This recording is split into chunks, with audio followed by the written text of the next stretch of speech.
Good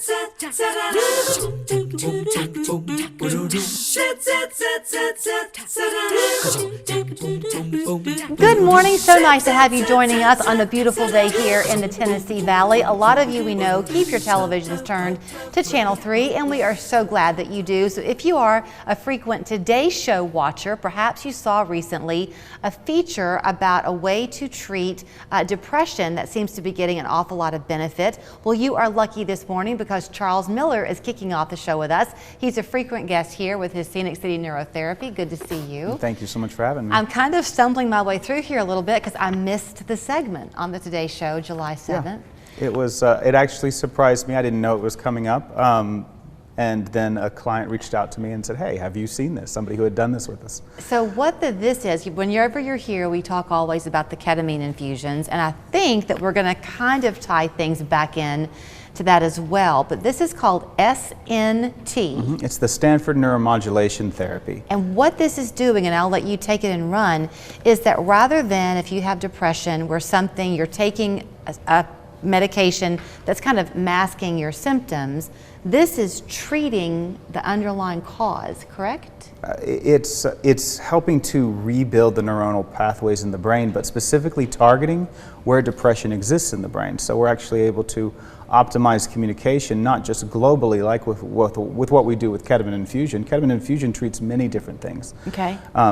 Mood disorders, chronic pain disorders, even cognitive issues, stroke recovery, but TMS therapy, or transcranial magnetic stimulation, has been around for some time, and this Stanford neuromodulation therapy is an evolution of that, using theta burst stimulation. It's a rapid burst stimulation to give decreased intensity, more frequent treatments in a single day. So we're able to do 10 sessions a day. You're with us all day long. It starts at 8:45 in the morning and finishes at 5:45 in the evening. Whoa. Yeah, so the patients stay with us all day long. Is that tiring? Like, do you feel this?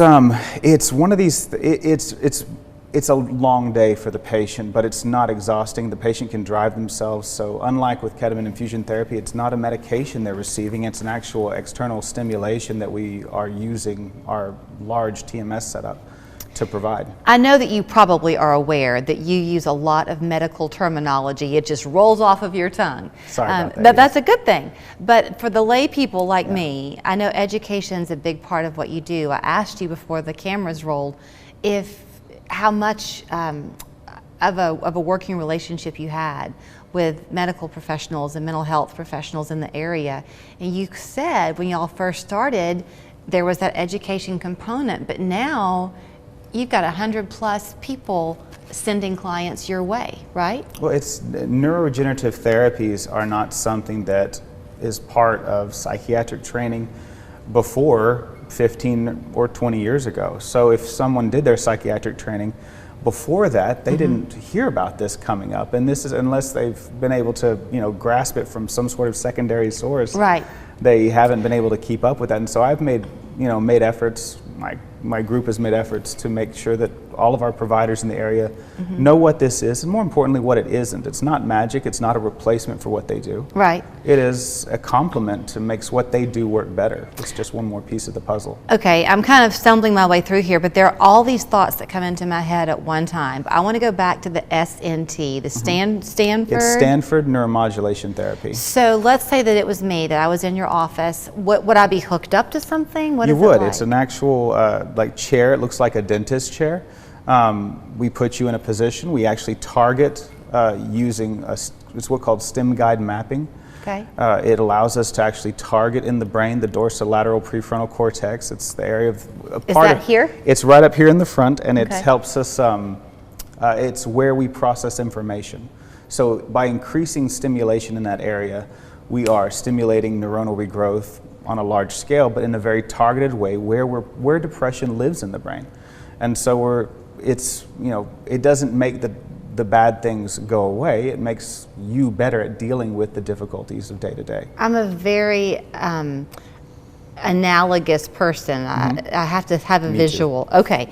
When you talk about things being stuck in the brain, is it like a clogged drain almost? Yeah, like a pipe that like when we were processing a trauma or a period of heightened stress or or even prolonged depression, we start to see these areas of the brain that don't communicate as well, these neuronal lesions per se that develop. Lesions is a scary word, but at the end of the day, it's just an area that's not communicating very well or at all. And when these lesions develop in the prefrontal cortex, where we're processing all this stimuli coming in all the time, it helps us. We're able to better process new stimuli, which makes things less overwhelming. Okay, so last time you and I talked, we used that word lesions. I don't know if it was on the air or off camera. We had a long conversation. So from what I remember, these lesions can grow and grow and grow the more depressed you are, the more trauma you have, right? These lesions it can be a coping mechanism that your brain actually does. If neurons are firing in the brain rapidly, which, like we see with, say, a traumatic event occurs, your brain will be firing rapidly, and your brain will shut down these pathways because they're working very hard but not coming to any fruition. They're not being productive, and so it will divert that energy elsewhere and say, we'll come back and turn these on later.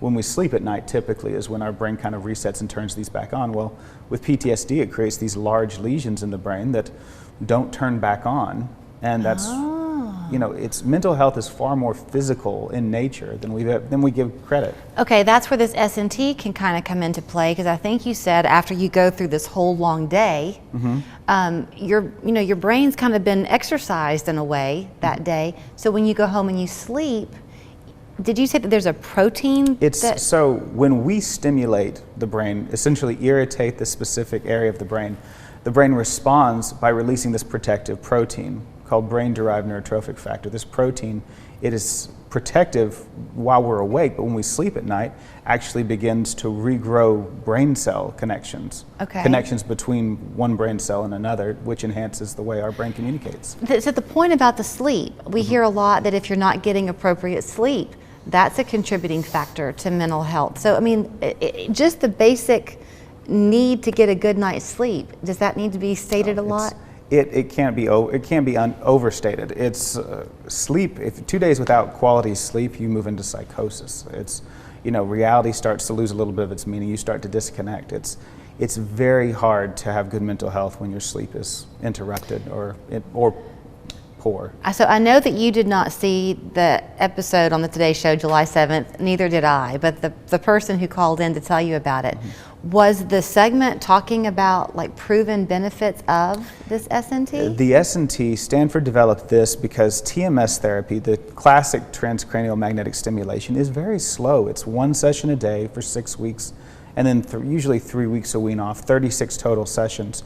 What S&T allowed us to do was take that whole process and move it from a 6 to 9 week process into an aggressive 5 consecutive day process, 10 sessions a day, 5 consecutive days. Now it does require the patient spend the whole day with us, and they're the only ones that get to use our TMS machine that entire week. It's because that whole piece of our practice is devoted to them. How common is a practice like yours? I mean, are people catching on to this all over the place? There are a lot of people that are starting to see this, a lot of other providers out there that are starting to see the benefit, and we're all over the country. You're seeing them pop up. Now there are different standards of practice. Each practice is kind of, and every medical practice runs to the standard of the provider that is directing it. But making sure that that this is done ethically and to the highest standard, that that your provider is showing you the literature behind why they do what they do. They need to have reasons for why they do what they do. Right. That's important. Charles and I talk in these somewhat generalities, but he said earlier how this S&T targets directly to a specific area of your brain. The you can't be overstated either. When people come in and they talk to you, they're there for a long time initially because you want to really know them, right? Well, we want to know them and we want them to know us. Education is a huge component to our process. If you don't know what you're getting into and we don't have adequate expectations, it's hard for the patient to judge success. If you're coming in and looking for one thing but then find another, you may not realize that you're moving in the direction we want you to go if we don't teach you what that is. Right. I think it's a very fascinating conversation, and I have a feeling there are folks watching today who are thinking, I've got to call my friend, or I need to let my child's teacher know about this, because people don't have a way of knowing what you're doing if you weren't coming out here talking. So thank you for your time. Oh, I'm happy to be here. It's Scenic City Neurotherapy. Their offices are right there on Shallowford Road. The phone number is 228-0579. Online at sceniccityneuroTherapy.com. If you're currently working with somebody in the mental health profession and you want to mention this to them, there's a good chance they already know about the work that Charles is doing. If you are not yet and they come to you first, you'll also help them find somebody, right? Absolutely, absolutely. Everybody, you know, the follow-up component with a counselor is imperative. Okay, great to see you. Absolutely glad to be here. When conditions are right for severe weather, the Local 3 Storm Alert Team issues a Storm Alert Weather Day, giving you early warning to keep your family safe.